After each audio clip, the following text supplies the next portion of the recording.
everyone. Good morning. It's a real pleasure to be here at the WorldDAB Summit, and thank you very much for having me to speak, and for that really wonderful introduction. As you've heard, my name is Laura Fisher. I'm the audio and entertainment analyst at MiDIA Research. I head up all of our audio coverage. For those unfamiliar with MiDIA, we are an advisory, analysis, and consultancy firm providing thought leadership on the intersection of entertainment, technology, and the culture. So the culture really is very, very important to what we do. It's not just about what's happening in entertainment, but really like the why that is happening too, and really looking at the intersection of it all. And we really try and help our clients navigate digital disruption and the changing world of the entertainment landscape. And I think we're all pretty aware of what the biggest disruptor of all is at the moment, and that is, of course, artificial intelligence. I think after a year where many hoped AI would be a flash-in-the-pan phenomenon, a shift has occurred. And that shift has changed the conversation from if we use AI to how we use AI, which I think is the right question. However, I would argue from what we're seeing at MiDIA that the how the radio industry is fixated on at the moment feels slightly misguided. So this is a really good analogy. It's kind of the AI split in the road. One offering imitation, the other innovation. So right now, I'm hearing a lot about the potential for AI-curated playlists, AI-driven music sequencing, and algorithmically personalized stations. On the surface, this sounds like progress. This sounds like we're keeping up. However, I'd really argue that this trajectory is a profound strategic misstep. It's a path of imitation rather than innovation. So rather than trying to beat the streaming platforms at their own game, starting off from several paces behind them, you can use AI to leverage the USPs of radio, and that is very much its ability to build communities, how it connects with real-life events, and how it grows community through trust. At MiDIA, our research has consistently shown that radio's core strength in a digitally saturated age is its lack of algorithmic intervention. Its power lies in its personality and its local connection. I don't need to tell you all here, but radio is a medium built on trust and companionship, where the presenter acts as a guide and a familiar voice that provides context, shares stories, and creates a sense of community. The human touch is radio's strategic advantage. It's a live shared experience that cannot yet be replicated by an algorithm. The magic of a great radio show isn't in perfect data matching. It's in a presenter's unexpected segue, a deep cut track played on a whim, or a themed hour that reflects personal passion. Human-led curation can do what algorithmics currently can't. An algorithm can refine your taste, but it can't risk. Only a human DJ can take a leap and play you something completely new, and something you might have not found on your own, because the selection is based on their taste and not yours, and that's crucial. And that's a strength to be strengthened rather than eroded. At MiDIA, we talk a lot about our theory of bifurcation. This posits a split into two distinct music ecosystems. The old world of listen, which is passive, lean-back consumption, kind of typical of streaming or maybe traditional album listening, so Spotify, Apple Music, that sort of thing. And the new world of play, which is participatory, lean in, it's got remixes, call-outs, mutual creation, and the focus really is on collaboration, and it's about leaning engagement. And I think herein lies the irony. Radio, one of the oldest forms of audio, with the innovative qualities that I've earlier outlined, has positioned itself at the forefront of the new. What was once a passive behavior has now spawned a definitively lean-in experience. So to get rid of radio's core strengths, to try and beat the streamers at their own game, feels ill-advised. AI needs to be implemented, yes, but it needs to be done so to increase radio strengths, not diminish them. So, how can this happen? There are 3 ways AI can be used to empower radio. First, by enhancing listener engagement. Deploy AI to strengthen and deepen audience interaction without compromising the live broadcast integrity. Imagine AI managing competition entries across multiple platforms simultaneously, or generating instant music-related quizzes for social media based on what you've just heard. This fosters a more dynamic experience, strengthening listener loyalty whilst preserving the presenter's crucial role. Second, having it to enable creative teams, utilizing AI as an operational tool to alleviate maybe administrative burdens. It can provide concise, auto-generated news summaries for bulletins, identify relevant topical themes for discussion, or instantly transcribe interviews for digital content. This efficiently allows presenters and producers to stop being administrators and dedicate their focus to the creative output. Thirdly, you can implement AI to optimize commercial value. AI can be used to make kind of more sophisticated advertising. Dynamic insertion powered by AI can tailor commercial contents to specific regional audiences within a national broadcast. So the adverts you're hearing are specific to your local area, despite the fact you are listening to, to give a UK-centric example, a UK Radio 1 type station. And this enhances relevance for the listener and increases advertising yield, as you are more likely to lean into an advert if it sounds local to you, all whilst maintaining a seamless national broadcast flow. But I think what's crucial here is that in all these instances, AI is backstage. It's handling the operational heavy lifting, and in doing so, is making the human broadcast smarter and the team more creative, rather than making that team redundant. Take that as your oil. So, to conclude, in an increasingly automated world, authentic human connection is becoming a scarce and therefore incredibly valuable commodity. The industry's pivot to AI must be one of reinforcement rather than replacement. It's not about using AI to become more like streaming platforms. It's about using AI to become the best version of radio it can be. By leveraging this technology to fortify the human core of radio, by making hosts more informed, interactions more vibrant, and operations more intelligent, radio will not just weather the AI storm, it will become empowered by it. Let me leave you with this final thought. The ultimate success of AI in radio will not be measured by how automated it becomes, but by how human it continues to feel.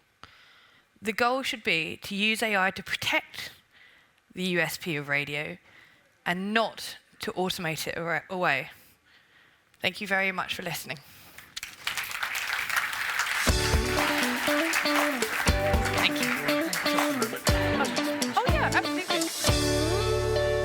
She thought she was finished, but she's not. Sorry, I wasn't sure there was time. Interesting look at how radio can embrace AI to implement it. We're happy to take some questions. I suppose you might have some questions. If you have a question, please raise your hand and you'll be handed the microphone. Who would like to ask a question? There we go, the gentleman right over here. And then we have our marvelous assistant, who you can applaud as well, of course, because she's been organizing this summit. Yes, sir. Please state your name, function, and then ask your questions. Thank you very much, Olaf. Is it working? Yes. Thank you very much for a lovely presentation. I work for regional public broadcasters in the Netherlands. I'm a policy advisor on radio. What we see is that our broadcasters use AI to generate content. They use text-to-speech solutions to provide, for instance, nightly coverage. That conflicts with what you just said, authenticity. Is that? Can you elaborate on that? I mean, I wouldn't necessarily say so. I think it's easy to be bogged down in authenticity, meaning a human must be a human. So as you say, like taking nightly coverage, I think as long as there's a human within that loop, I think when I'm talking about authenticity, I mean more about having it something algorithmically selected, right? That's kind of the difference. It doesn't necessarily matter whether it's being delivered by an AI voice or an AI program, as long as the underlying content selection is still human driven, because then I think you get into the stage where radio and a Spotify curated playlist become one in the same.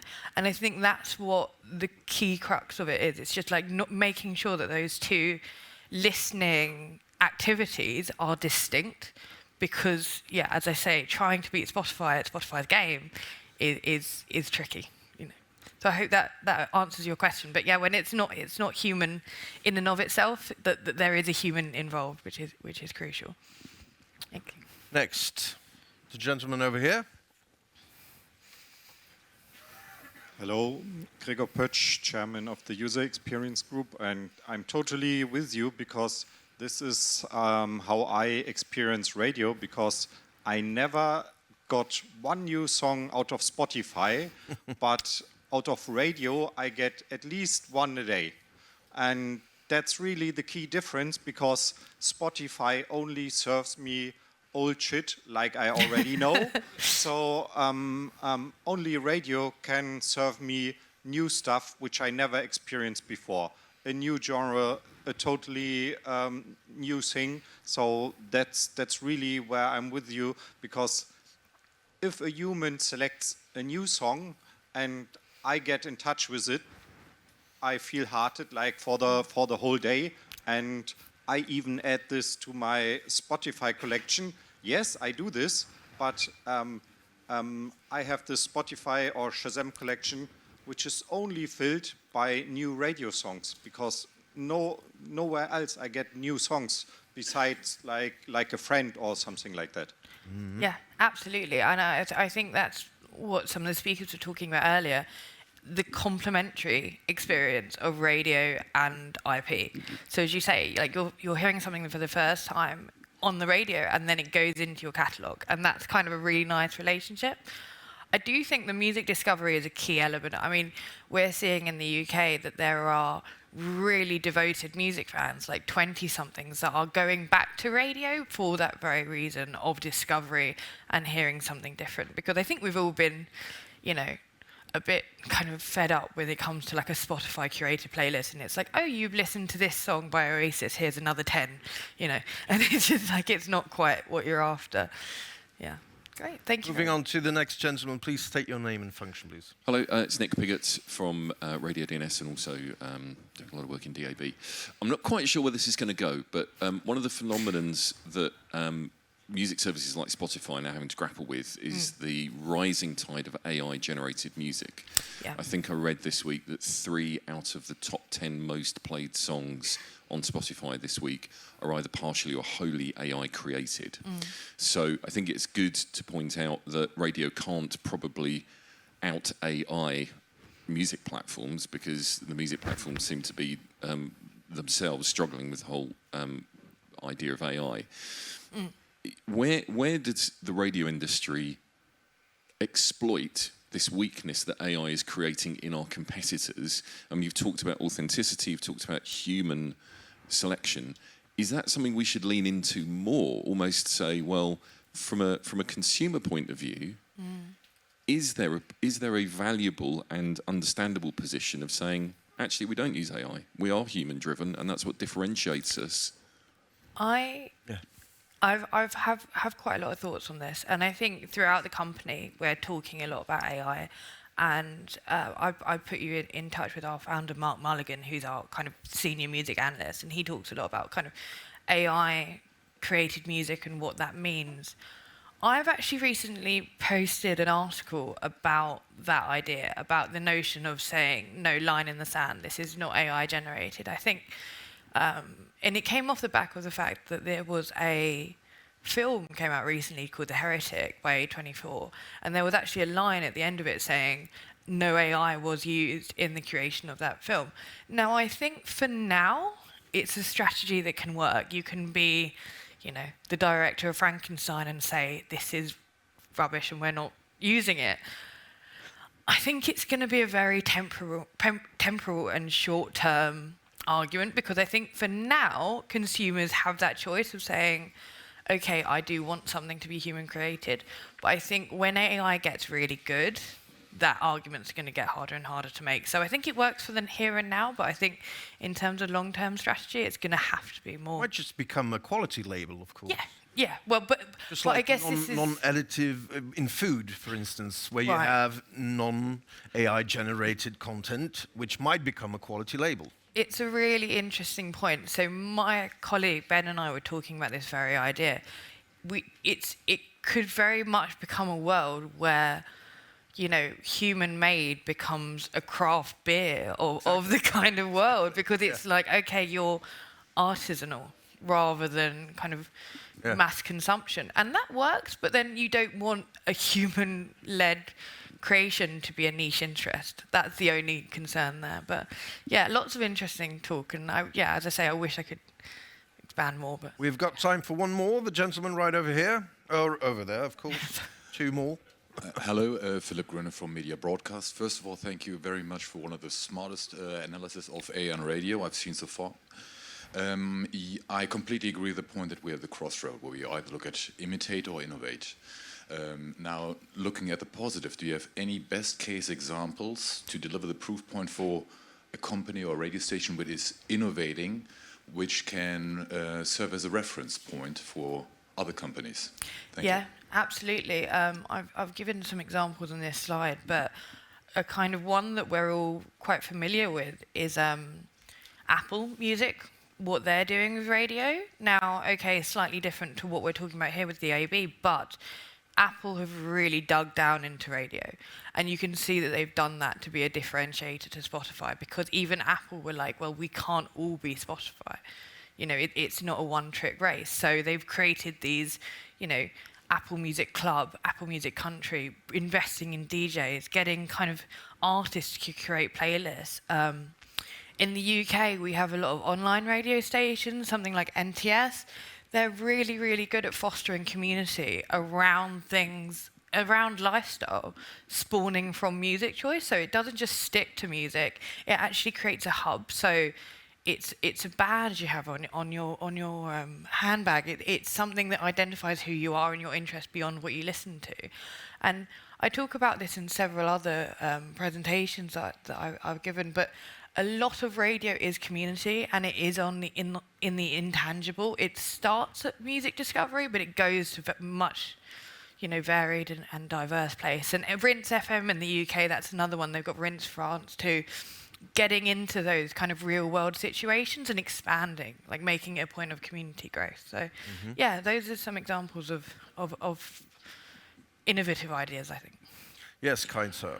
Okay, thank you. My name is Barry Eskes, 2W Systems from Germany. My concern, maybe it's not even a question, it's my concern is, as we all know, let's say certain regimes in the world try to influence us in Europe. And how does that work with AI radio, with AI music and presenters? What is the danger that certain regimes are trying to influence us in a very sneaky way by using AI and sneaking into our programs? So it's a concern, as said. It's maybe a question, but is there a way to prevent that, or is there a thought about that? I mean, I don't think that can really fit into the remit of what I'm talking about. I certainly hope so, but I wonder if that's more for kind of the policymakers in the room. Come on, Laura. Rather We than need your answer. Come on. yeah, I'll do it. No, but no, I mean, certainly, like this is something that needs to be leaned into. And no, you don't want something that's just, as I say, there's always a human in the loop. I think that's integral, and I think a lot of AI has involvement, but you don't want to just copy and paste something that an AI said. There has to be a kind of human curator or content mediator of some sort.